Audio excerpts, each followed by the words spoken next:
Hello, welcome to Arijit blog. আর আবার নতুন ব্লগ চলে এসছে কার সাথে, আর আছি কোথায় সবটাই রিভিল হবে। আছি হচ্ছে গোপালের সাথে, আর আছি গ্রিবাল্টারে।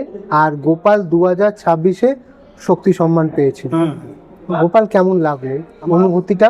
সত্যি কথা বলতে গেলে আমি এমন কন্ডিশনে ছিলাম, মানে খুবই কষ্টের মধ্যে ছিলাম। আমি কখনো ভাবিনি যে আমি ওই জায়গায় শক্তি সম্মানে পৌঁছাতে পারবো। আমি অতজনের মাঝখানে যে সম্মান পেয়েছি, আমি কখনো স্বপ্ন আমার কাছে এটা। এই স্বপ্নটা কাদের জন্য সত্যি হয়েছে? স্বপ্নটা আমি বেসিক্যালি আমার স্যার ম্যাডামদের জন্য স্বপ্নটা আমার সত্যি হয়েছে। এবং তুমি যেখানে আজকে কাজ করছো এই ব্র্যান্ডটা গ্রিবাল্টার, তোমাকে সেই জায়গাটা, পরিবারটা, ওর একটা দুঃখ ছিল। যারা শক্তি সম্মান ইভেন্টটা ভিডিওটা দেখেছেন, ও বলেছিল একদিন যে সেই ইভেন্টে এসে স্টেজে অন স্টেজ বলেছিল ওর পরিবার নেই। তো আমার এটা মনে ছিল, তো আমি মনে হয়েছিল যে এটা আপনাদের শেয়ার করব যে ওটার পরিবার ছিল না। মানে যখন ওর ছোটবেলা থেকে বড় হওয়াটা একটা লড়াই, হ্যাঁ, এবং ওর নিজের পরিবার ওর পাশে ছিল না, কিন্তু যে পরিবারটা ভগবান ওকে পাশে করে দিয়েছিল সেটা এখন 250 জনের একটা পরিবার। হ্যাঁ হ্যাঁ, 250। তো এইখানে কেমন লাগে? এইখানে আমি তো প্রায় 6 বছর হতে যাচ্ছে কাজ করছি। তা প্রথম থেকে আমি যখন কাজে লেগেছি, মানে মনে হয় একটা নতুন জীবন পেয়েছি, মানে নতুন একটা জীবন পেয়েছি। মানে যে অবস্থায় আমি অবস্থায় ছিলাম, মানে দুঃখ কষ্ট, এক জায়গায় পড়ে থাকা, কাউকে কথা বলা নয়, এইখানে এসে যেন একটা নতুন জীবন আর নতুন যেন একটা মানে কিছু একটা ফিরে পেয়ে। তাহলে এখন তো আর তোমার কষ্ট হয় না যে পরিবার নেই, এটা তো বলতে পারবে না। না, এখন তো তোমার 250 জন মানুষ, তোমার প্রত্যেক দিন সকালে দেখা হচ্ছে। তোমার ডিউটি আওয়ার্স কটা থেকে কটা? আমাদের 3টে করে শিফট হয়। মানে তুমি সব শিফটেই আসো? হ্যাঁ, আমি 3টে শিফটেই কাজ করি। মানে এই শিফটগুলো কেরম কেরম হয়? এই যে আমি মর্নিং থেকে শুরু করছি 6টা থেকে 8টা পর্যন্ত। আবার যখন সেকেন্ড শিফট হয় 2টো থেকে 10:30 পর্যন্ত রাত্রি।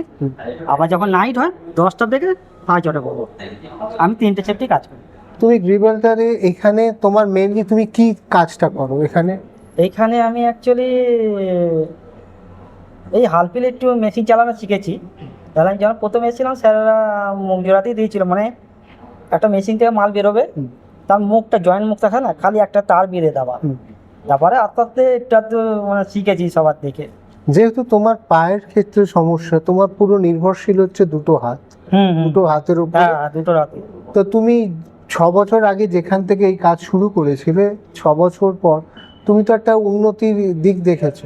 মানে তোমার একটা উন্নতি হয়েছে তো কাজ শেখার ক্ষেত্রে, মানুষের সাথে হয়তো আগে তুমি গুছিয়ে কথা বলতে না, মানুষের করতে না, তো না মানে তুমি খুব কম কথা বলতে। তাহলে এক জায়গায় পড়ে থাকতাম ঘরের মধ্যে চুপচাপ, কারোর সাথে মানে জীবনটা পাখি খাঁচার মতো হয়ে গেছিল। তা এখন তো পাখি খাঁচা থেকে বেরিয়ে গেছে। এখন তোমার সাথে মিশছি, কথা বলছি। এই যেমন স্টেজে বলতে গেলেও যেন একটু ভয় লাগে, হাত পা কাঁপে, কেমন মানে। এখন কি এই যে তুমি আমার সাথে ইন্টারভিউ দিচ্ছ, ভয় লাগছে? না, এখন কিন্তু কিছু। কেন ভয় লাগবে? ভয় লাগার তো কথা না। ধরো আমি আজকে নিচ্ছি, আগামী দিন আরো অনেক মানুষ আসবে, তোমার ইন্টারভিউ নেবে। আসলে কি, তুমি যেটা করছো বা তুমি যেটা করেছো, অনেক মানুষ সেই সুযোগটা পায় না বা করার জায়গাটা পায় না, বা পাশে থাকার মানুষগুলোকে তুমি এমনি ভগবান তোমার পাশে দাঁড় করিয়েছে, তাদের পাশে হয়তো কাউকে দাঁড় করাতে পারছে না বা পেয়ে উঠছে না। আজ হয়তো পাচ্ছে না, কালকে পাবে। কিন্তু এই ভিডিওটা বা এগুলো যখন সোশ্যাল মিডিয়াতে যাবে, তোমার গল্প শুনবে, তারাও মনে হবে যে জীবন এখানে শেষ। হ্যাঁ, বল। স্যাররা যে আমাকে এরকম দেখে, মানে এরকম দেখে তো কেউ নেবে না, তো স্যার ম্যাডামরা দেখে আমাকে যে কাজে নিয়েছে, এইটাই আমি ভগবানের কৃপা যে স্যার ম্যাডামরা আমার কাছে ভগবানের মতো। আমিও আগেও বলেছি, এখনও বলেছি। আর তাদের জন্য আমি সব কিছু মানে ভবিষ্যতে পুরো চেঞ্জ হয়ে গেছে। মানে যে তুলনা, মানে এই অবস্থায় ছিলাম না, কেউ না দেখলে হয়তো আমাদের 5 ছেলের দু কাজ করে, তারাও বলতে পারবে খুব কষ্টের মধ্যে ছিলাম। আর স্যার ম্যাডামরা নিচে বলে দুটো খেতে পাচ্ছি, পড়তে পারছি, নিজের যখন যেটা ইচ্ছে পড়তে পারছি, মানে যেটা মন চাইছে আমি পড়ছি। আর এটা কেনার ইচ্ছা আছে যে এটা কিনবো, কেন দুটো স্যার ম্যাডামরা সুযোগটা দিয়েছে কাজ করার, পেটে খিদে। মানে খুব সহজ ভাবে তুমি স্বাধীন হয়েছো, মানে সেলফ ইন্ডিপেন্ডেন্ট। মানে তুমি নির্ভরশীল নও। তুমি নিজে খাচ্ছো, আর্নিং করছো, তোমার পছন্দ অনুযায়ী খাচ্ছো, পছন্দ অনুযায়ী পড়ছো। এইটা একটা, সবাই যে ভিডিওটা দেখছে অ্যাপিল থাকবে আজকে গ্রিবাল্টার যে সুযোগটা করে দিয়েছে এদেরকে, মানে তাদের তো একটা লিমিটেশন আছে, সবাইকে হয়তো পেরে উঠবে না, কিন্তু আমি কর্পোরেট সেক্টরে যারা অর্গানাইজেশন সংস্থা আছে আমি রিকোয়েস্ট করব, এবং এই গোপালের মতন একটু ফাইটার আমি বলি, এদের পাশে যদি একটু দাঁড়ান, আজকে যেমনি ও স্বাবলম্বী হয়েছে, ও নিজেরটা নিজে করে নিতে পারছে, ওরাও পারবে। শুধু একটু বিশ্বাস করে ওদেরকে এই সুযোগটা ছেড়ে দিতে হবে। এই যে সুযোগটা তুমি পেয়েছো, এটাকে তুমি কিভাবে ব্যবহার করো, কিভাবে ইউটিলাইজ করছো? আমি যে সুযোগটা পেয়েছি টাইম মতন আমি কাজ খুব কম ছুটি করি। কেন আমাকে আমি ভগবান যাকে বলা হয়, আমি ভগবানের মতো একটা সুযোগ পেয়েছি, এটা পাবো না যে দ্বিতীয়বার। আর তোমার মনও তো ভালো থাকে এখানে এসে তুমি হ্যাঁ অবশ্যই অবশ্যই, সবার সাথে কাজ করা, কথা বলা, একটা মনটা ফ্রি থাকে। তা আমি কোনো ছুটি করি না, আমি কাজটা ঠিক বজায় রাখি, টাইমে টাইমে এই কাজটা ঠিক বজায় রাখি। আর সবচেয়ে বড় কথা, স্যার ম্যাডামে যে নিয়েছে এটা না, যাওয়া থেকে আসবো বাড়ি থেকে গাড়ি করে নিয়ে আসা, আবার ঘরে যাব তাকে গাড়ি করে দিয়ে আসা, মানে আমাকে এই কোম্পানি কোনো দিক দিয়ে কিছু অসুবিধে রাখেনি। বুঝতেই নেই, মানে পারছো না যে তুমি হ্যাঁ একটা নর্মাল মানুষ, বা তোমার মধ্যে কোনো ফারাক তারা না রাখেনি। না না। তুমি গোপাল, তোমার এখানে তুমি কোথায় থাকো? আমি প্রশস্ত 7 বিঘে সর্দাপাড়ায় জলায় থাকি। আচ্ছা, ওখানে কি মানে এখন একাই থাকো ওখানে? না, একা বলতে গেলে এখন মা বাবা থাকে। মা বাবা থাকে। তো এই যে এখন তুমি আর্নিং করছো, সংসার চালাচ্ছ, এর আনন্দটা কিরম উপভোগ করছো? সত্যি কথা বলতে আমি বললাম একটা কথা, আগে একটা প্যান্ট 2 বছর কাটাতো, হাফ প্যান্ট, ফুল প্যান্ট জীবনে পরতে পারতাম না। আর সবসময় খালি গায়ে, জামা লাগতো না আমার মনে হয়। 15 বছর ধরে আমার জামা লাগেনি, এই একটা হাফ প্যান্ট কোনো রকম পরে থাকার মতন কাটিয়ে দিতাম। এখন ভগবান আশীর্বাদে স্যার ম্যাডামটা কী পাবো, আমার ভগবান তো তারাই, আর তাদের জন্য আসলে ঈশ্বর তো সবার কাছে ওইভাবে আসতে পারে না। ওরা মানুষের রূপে, প্রাণীদের রূপে, প্রকৃতির রূপে তোমার জীবনে কোথাও না কোথাও, কারোর না কারোর জীবনে এসে দাঁড়ায়। সেটা তো আমি মানি, বিশ্বাস করি, কেননা নিজে তো স্বয়ং বুঝতে পারছি। ঈশ্বর এটাই চাইছে, যারা ভেবেছিল তোমার দ্বারা কিছু হবে না, তুমি তাদের পাশে দাঁড়াও, তাদেরকে জীবনের সুখটা দেবার চেষ্টা করো।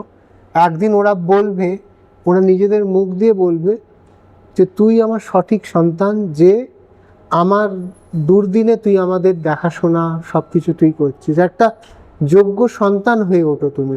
আমার মনে হয় এটা, তোমার কি মনে হয়? আমি সত্যি বলতে সেই সব দিনগুলো ভুলেই গেছি।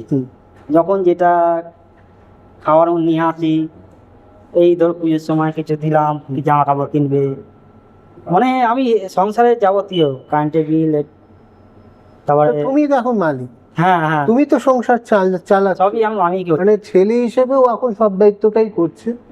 যারা একদিন অবহেলা করেছিল তাদের পাশেও নিজের ছেলে হিসেবে দাঁড়িয়েছে।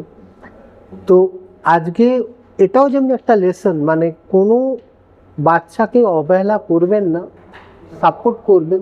আপনি জানেন না আগামী দিনে এ কিভাবে দাঁড়াতে পারে। গোপাল, এই আমি একটা কথা বলতে চাই, আমি জানি যে আমি অসুস্থ মানে পড়ে আছি, মা বাবা চালাতে পারছে, কিন্তু আমি তো বায়না করিনি মা এই খাওয়া সেই খাওয়া। আমাকে যদি শান্তি, একটু ভালোবাসাও যদি দিত না, ফ্যামিলি একটু যদি ভালোবাসা নিত, আমি অতি শান্তি। এইটার বাইরে তো আমরা কিছু নেই, কিন্তু ঈশ্বর তোমায় সুযোগ দিয়েছে, গ্রিবালটা তোমায় সুযোগ দিচ্ছে, এই ভাগ্যটা নিজেকে এবার তৈরি করো। তুমি প্রমাণ করো তুমি যোগ্য সন্তান, এবং তুমি সেলফ ইন্ডিপেন্ডেন্ট। ও কিন্তু এখন নিজের সংসার নিজে টানছে, ওর অনেক দুঃখ কষ্ট যন্ত্রণা ভুলে গেছে, ও শক্তি সম্মান পেয়েছে। ও আমার সাথে এই তুমি কি প্রথম ইন্টারভিউ দিচ্ছ? ও প্রথম অ্যাওয়ার্ড, শক্তি সম্মান সেজে উঠেছে, ও প্রথম ইন্টারভিউ আমার সাথে দিচ্ছে। আমি জানি ও আগামী দিনে অনেক এগোবে, অনেক মানুষ ওর পাশে এসে দাঁড়াবে। আর তুমি যে লড়াইটা করছো, তোমার মতন যারা এই লড়াইটা করছে, কি মেসেজ তাদেরকে দিতে চাও? আমি একটা কথা বলতে চাই, অনেক মানুষ আছে হাত পা সুস্থ তবু কাজ বাজ করে না, আছে তো, কিন্তু যাদের থেকে পেটে খিদে মনে ইচ্ছে থাকবে তারা সব কিছু পার করে যেতে পারবে। সে ভালোই থাক, আমার তো হ্যান্ডিক্যাপই থাক, তাই না? আমার কিন্তু পেটে খিদে প্রচুর আর মনের ইচ্ছে প্রচুর ছিল, আজ আমি আজ এই জায়গায় পৌঁছাতে 6 বছর এই জায়গায় কাজ করতে পারছি। আমার যদি পেটে খিদে না থাকতো আমি 2 দিনের বেশি হয়তো এখানে টিকতে পারতাম না। স্যার ম্যাডামটা যদি আমাকে কাজে নিয়েছিল ঠিকই, যদি ইচ্ছে না থাকতো, পেটে খিদে না থাকতো, তাহলে কিন্তু আমি 2 দিনের বেশি টিকতে পারতাম না। কিন্তু আমার খিদে প্রচুর, আমি যে কষ্ট করেছি, খিদে আমার প্রচুর, আর মনে ইচ্ছা প্রচুর ছিল আমি কাজটা করবোই, আমি কাজ কামাই করব না, আমার এই ইচ্ছেটা প্রচুর। ও দুটো জিনিস খুব সুন্দরভাবে বললো, যেটা হচ্ছে আমরা যারা কাজের থেকে ভয় পালায়, কাজ করব না কিন্তু অনেক বড় বড় লেকচার দেবো, সেটার কোনো সলিউশন নেই। এই আর খেটে 10 টাকা রোজগার করা, 10,000 টাকা, একদিন 10 লাখ টাকা রোজগার করা, তার আনন্দটা আলাদা। আজকে ও অনেক জীবনে চ্যালেঞ্জেস, অনেক কষ্ট যন্ত্রণার মধ্যে লড়াই করে করে করে আজকে ও নিজের আর্নিং করছে, নিজের জীবনটা সুন্দর করে গড়ার চেষ্টা করছে। তো এই মেসেজগুলো আপনাদের কাছেও যেটা দিল, যে সবাই সেলফ ইন্ডিপেন্ডেন্ট হোন, যারা লড়াই করছেন ফিজিক্যালি চ্যালেঞ্জ হিসেবে তারাও চেষ্টা করুন সেলফ ইন্ডিপেন্ডেন্ট হোক, দেখবেন কোনো না কোনো রাস্তা কেউ না কেউ খুলে দেবে আপনার। আর যারা সব কিছু আছে তারা কাজের ভয় পালাচ্ছেন, কাজ করব না, কোথায় কাজ তো নেই, পশ্চিমবঙ্গে কাজ নেই, বেকারত্ব ভরে গেছে, এইসব বলছেন, আপনারা সঠিকভাবে চেষ্টা করুন, কাজ ঠিক আপনার কাছে নক করবে। যন্ত্রণা খিদেতে যেমনি ও ছুটে বেরিয়েছিল, তার জন্য আজকে ওর এই সাকসেস স্টোরিটা, আপনারাও ছুটে বেড়ান, আপনার সাকসেস স্টোরি আপনারাই তৈরি করবেন। সবাই ভালো থাকুন, সুস্থ থাকুন, অরিজিৎ অফিসিয়াল ব্লগটাকে দেখতে থাকুন, অরিজিৎ ব্লগটাকে, আর আমার main YouTube channel Arijit official YouTube চ্যানেলটা সাবস্ক্রাইব করবেন। থ্যাংক ইউ গোপাল ইন্টারভিউটা দেবার জন্যে। তুমি অনেক বড় হও, অনেক এগো, আরও মানুষ তোমার ইন্টারভিউ নেবে, আমি তো তোমার পেছনে আছি, আমি তোমাকে নিয়ে মানুষের সাথে এগিয়ে দেবো, তোমাকে আরও মানুষ তোমার পাশে এসে যাতে দাঁড়ায়। সবাই ভালো থাকুন, সুস্থ থাকুন, দেখা হচ্ছে পরের দিন।